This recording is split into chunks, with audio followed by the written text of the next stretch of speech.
तो अभी हमारे साथ होम आइसोलेशन के नोडल अधिकारी के जो सहायक हैं डॉक्टर समीर तिवारी, वो इनके प्रभारी हैं। तो इनसे हम जानेंगे कि किस तरीके से जो होम आइसोलेशन में जो मरीज़ रखे गए हैं उनकी दवाइयों का इंतज़ाम किस तरीके से है, कि व्यवस्थाएं पूरी किस तरीके से ये देख रेख करते हैं, क्या स्ट्रैटेजी है।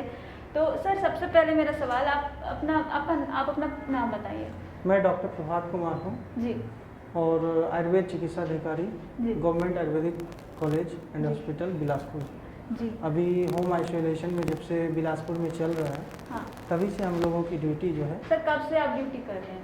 1 अगस्त ड्यूटी तो 1 अप्रैल से है कोविड से रिलेटेड, लेकिन होम आइसोलेशन में अगस्त से है। जी। 1 अगस्त 2020 से जो है हमारी ड्यूटी है होम आइसोलेशन में। और इसमें जो भी होम आइसोलेशन में जो भी कोविड पेशेंट इच्छुक होते हैं या फिर उसको ऑप्ट करते हैं कि होम आइसोलेशन में रहना चाहते हैं, जी, उसमें होम आइसोलेशन में रहना चाहते हैं, उनके लिए जो है जो भी दवाइयाँ की व्यवस्था की जाती है उसका सारा व्यवस्था हम ही लोग देख रेख करते हैं। उसमें जैसे कि सबसे पहले हमारे पास लिस्ट आती है, तो उस लिस्ट में जो है जैसे आज उन्होंने टेस्ट कराए, कल हमें लिस्ट मिलती है। तो हमारी पहली प्रायोरिटी तो होती है कि जहाँ टेस्टिंग होती है, टेस्टिंग सेंटर जहाँ भी बने हुए हैं बिलासपुर में 4-5 सेंटर बने हुए हैं, जैसे सिम्स है, अपना कांग्रेस भवन है, COH ऑफिस के सामने है सिम्स में। तो इन सब जगह जो है वहाँ पे हम लोग दवा की किट जो है छुड़वा देते हैं। दवा की किट में जो भी गाइडलाइन के हिसाब से है, एजिथ्रोमाइसिन है, डॉक्सीसाइक्लिन है और आइवरमेक्टिन है, विटामिन C, जिंक है, पैरासीटामोल है, इतने मेडिसिन की किट बनी रहती है।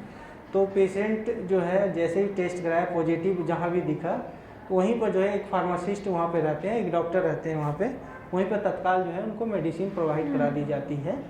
उसके बाद जैसे हमारे पास लिस्ट आती है, तो होम आइसोलेशन में क्या है कि जो पेशेंट पॉजिटिव हैं उनके घर वालों को भी बचाव के लिए मेडिसिन देनी रहती है। तो हमारी टीम फॉलोअप जब करती है तो उनको कॉल करती है, उनसे पूछती है कि घर में और किसी को सिम्टम्स वगैरह हैं क्या, टेस्ट करवाए हैं क्या।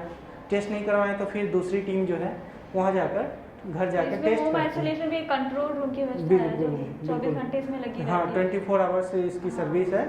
और उसके बाद क्या है कि जैसे मेडिसिन उनको घर में किसी मेंबर को कुछ सिम्टम्स अभी नहीं दिख रहे हैं, 2 दिन के बाद दिख रहे हैं, किसी को 4 दिन के बाद दिख रहे हैं, तो फिर वो फॉलोअप वाली टीम हमारी जब कॉल करती है तो पता चलता है कि इनके घर में और लोग को भी प्रॉब्लम आ रही है, तो तुरंत हम लोग जो है बचाव के लिए उनको मेडिसिन तुरंत प्रोवाइड करा देते हैं। जैसे ही हमारे लिस्ट में आते हैं उनके नाम, तो उनके परिवार वालों को सारी मेडिसिन हम लोग भिजवा देते हैं। तो सर अभी आप जो फील्ड बता रहे हैं उसमें आपने कहा कि इच्छुक लोग भी आते हैं, तो क्या मरीज के अलावा भी कुछ ऐसे लोग होते हैं जो या डर के या किसी तरीके से मतलब कि चलो एक चेक करा लेते हैं, ऐसे लोग भी आते हैं क्या? हाँ, आते हैं ना। जैसे कोई व्यक्ति पॉजिटिव हो गया, हाँ, तो पॉजिटिव हो गया तो उनको पता चला कि ये व्यक्ति पॉजिटिव है, 1 दिन पहले उनके साथ खाना पीना किए थे, तो उनके मन में डर बैठ गई।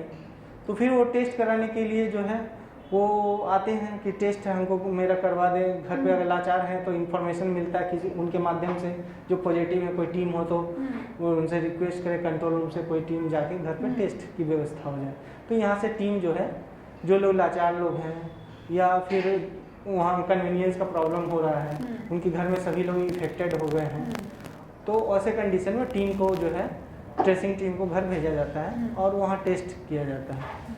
तो उसके बाद जैसे कोई पॉजिटिव आया तो उसके लिए मेडिसिन, या जो लोग बचाव के लिए मेडिसिन, घर के अदर मेंबर को बचाव के लिए मेडिसिन देना है, तो उसमें भी जो है उनको जो है मेडिसिन प्रोवाइड हम लोग कराते हैं। और ये हम लोग तुरंत करते हैं ताकि अनावश्यक उनको देरी ना हो, क्योंकि सेकेंड जो वेव चला उसमें बहुत ज़्यादा कैजुअलिटी वगैरह भी हुई। इस चीज़ को देख के हम लोग जितना हो सकता है फास्ट जो है इस चीज़ को करते हैं। उसके बाद हमारी फॉलोअप टीम जो है दिन में 2 बार जो है कॉल करती है हर कोविड पॉजिटिव पेशेंट का जो होम आइसोलेशन में रह रहे हैं। बेसिकली होम आइसोलेशन में वैसे मरीज रहते हैं जो उनको लक्षण नहीं है या जो कम लक्षण युक्त है, जो माइल्ड। हाँ, लेकिन अभी सेकेंड वेव में क्या है, बेड की कमी या जो भी अदर चीज़ है, मैंने संसाधन की कमी के कारण इस बार जो है बहुत सारे सीरियस पेशेंट भी घर में रहे, जब तक कि उनको हम लोग शिफ्ट ना करवा सकें। तो हमारा वही कोशिश, हमारी टीम की कोशिश रही है कि उनका जो है दोनों टाइम, और किसी का ज़रूरत है तो चारों टाइम जो है उनको कॉल करके उनका अपडेट लेते रहें, उनको प्रॉपर गाइड करें। किसी का ऑक्सीजन लेवल जो है नॉर्मली 94 से नीचे नहीं जाना चाहिए। सर आपकी ड्यूटी कितने देर तक की रहती है? आप साल भर से, आप मतलब लगभग साल भर से आप जैसे मेन जो वर्किंग आवर हमारा है वो सुबह जो है 10 बजे से लेकर 6 बजे 7 बजे तक रहता है। इस 7 बजे के बाद जो है हमारा नंबर जो है हेल्प डेस्क में पड़ा हुआ है। किसी को भी जैसे 2-3 डॉक्टर का इसमें नाम पड़ा हुआ है, 24 आवर में अगर कोई भी डॉक्टर फ़ोन नहीं उठा रहा है, कहीं पर कोई से कम्युनिकेट नहीं हो रहा है, इमरजेंसी हो गई है, तो वो डायरेक्ट पेशेंट जो है साइट पे जाकर या न्यूज़पेपर के भी माध्यम से हेल्प डेस्क में नाम हम लोग का जारी हुआ था, कंसल्ट करना है या कुछ सीरियस हो गई या कहीं टीम नहीं पहुंची, किसी को मेडिसिन नहीं मिला, किसी के यहाँ टेस्ट के लिए कोई टीम नहीं पहुंच रही है, बिल्कुल लाचार लोग हैं, बूढ़े लोग हैं, नहीं जा पा रहे हैं, या फिर और कोई समस्या कि सीरियस हो गए, उनको पैसे नहीं है उनके पास, उनको शिफ्ट कराना है किसी गवर्नमेंट हॉस्पिटल में या कोविड केयर सेंटर में, तो हम लोग तुरंत जो है फिर अपने जो नोडल अधिकारी हैं या साइट नोडल सर हैं, समीर सर हैं, उनको हम लोग तुरंत नोट कराते हैं। सब जुड़े हुए भी हैं उस ग्रुप से कि पूरे डिस्ट्रिक्ट में कहाँ पे कौन सा बेड खाली हो रहा है। कुछ इंटरवल पे जो है उनके उस ग्रुप में जानकारी आती है कि यहाँ इतने सीट खाली हुए, यहाँ इतने सीट खाली हुए, तो उस माध्यम से उनको हम लोग शिफ्ट कराते हैं ताकि उनकी जान को हम लोग समय पर बचा सके, लाइफ सेव कर सकें। एक दिन में कितने पेशेंट्स आपने देखा है? मैक्सिमम कितने पेशेंट्स आते हैं एक दिन में होम आइसोलेशन के लिए? होम आइसोलेशन में ये तो डे बाई डे चेंज होते हैं ना। जैसे अप्रैल का महीना था तो वहाँ पर जो है एबव 1000 बिलासपुर में पर डे केस आ रहे थे, न्यू केस। तो 10 डेज जो है होम आइसोलेशन में रहते हैं। गवर्नमेंट के गाइडलाइन के हिसाब से ट्रीटमेंट का होता है, 7 डेज सेल्फ आइसोलेशन का रहता है। तो उस हिसाब से 10 डेज का आप देखेंगे तो मतलब एटलीस्ट आपको मान के चले 12-13 हज़ार लोग तो होंगे ही। 12-13 हज़ार एक दिन में? मैंने फॉलोअप इतने लोग का चलता है, 12-13 हज़ार लोगों का। अभी तो केसेस काफ़ी कम हो गए हैं, उस समय के हिसाब से 1200-1400 एक दिन कम हो गए हैं बहुत ज़्यादा। तो उस हिसाब से मान के चलिए 14-15 हज़ार लोगों का फॉलोअप पर डे चलता है। और सर थर्ड वेव को लेकर के आपके तरफ से कुछ? हाँ, थर्ड वेव की तरफ से एडीएम मैडम के इंस्ट्रक्शन भी मिला है हम लोगों को।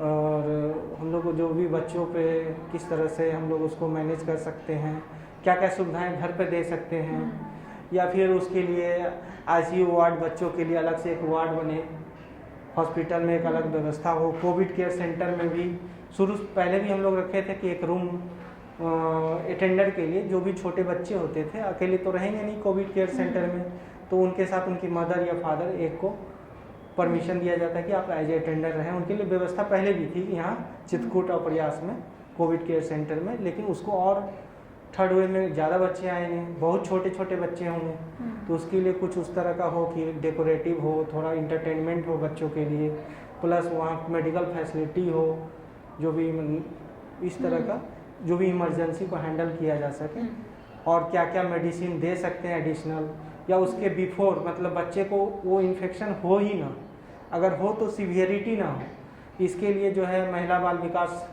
डिपार्टमेंट को भी इन्वॉल्व किया गया है, और अभी उसका सारा लिस्टिंग हो रही है कि जो 0 से 4 साल के बच्चे हैं, प्रेग्नेंट लेडी हैं, उन सबको हम लोग क्या बचाव के लिए पोषक आहार क्या वितरण कर सकते हैं। उसमें कुछ और एक फैक्टर क्या रखा गया है 1 साल से बच्चों का जो किया गया, 1 साल से लेकर 4 साल तक, 0 to 4 ईयर, 0 to 4 ईयर, मतलब जो जन्म लिए तुरंत बच्चे, जो जन्म, और उनसे लेकर 4 साल तक के जो भी बच्चे हैं, उनको बचाव के लिए पहले से ही उनकी इम्यूनिटी, जैसे बहुत सारे बच्चे होते हैं जो माल न्यूट्रिशन के शिकार रहते हैं, न्यूट्रिशन की कमी है, एनीमिया है, खून की कमी है, तो ऐसे व्यक्ति को तो इन्फेक्शन या बच्चों को बहुत जल्दी होगा ना।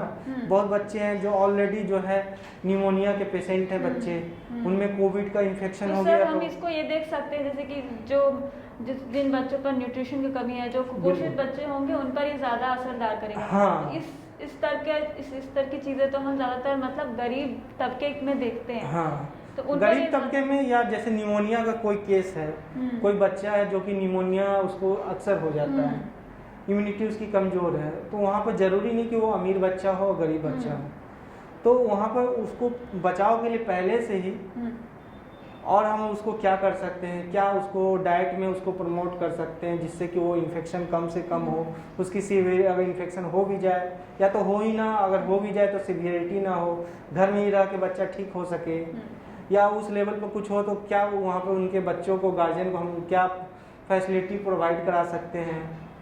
तो इन सब पे सारे स्ट्रेटेजी पे जो है सारा डिस्कशन हो रहा है। प्राइवेट जो भी चाइल्ड स्पेशलिस्ट हैं हॉस्पिटल में, प्राइवेट सरकारी, हाँ, उनसे भी कंसल्ट किया जा रहा है कि जैसे सीरियस केस का बच्चा आ गया, सेकेंड वेव में भी आया, कुछ बच्चे इफेक्टेड हुए हैं, तो उन्होंने किस तरह से मैनेज किया, सेंट्रल गाइडलाइन क्या है और इसमें हम क्या कर सकते हैं बचाव के लिए। सारा स्ट्रेटेजी पूरा बन के अभी वर्क हो रहा है और मेरे ख्याल से 10 दिन के अंदर में ये फाइनलाइज भी बहुत कुछ फाइनलाइज हो जाएगा किस वे में इस तरह से वर्क होगा, ताकि मतलब थर्ड वेव को हम लोग नौबत ही ना आए, थर्ड वेव नौबत ही ना आए और उसे कंट्रोल कर सकें। बिल्कुल सर आपकी बहुत बहुत शुक्रिया आपका इस Thank you. जानकारी को देने के लिए।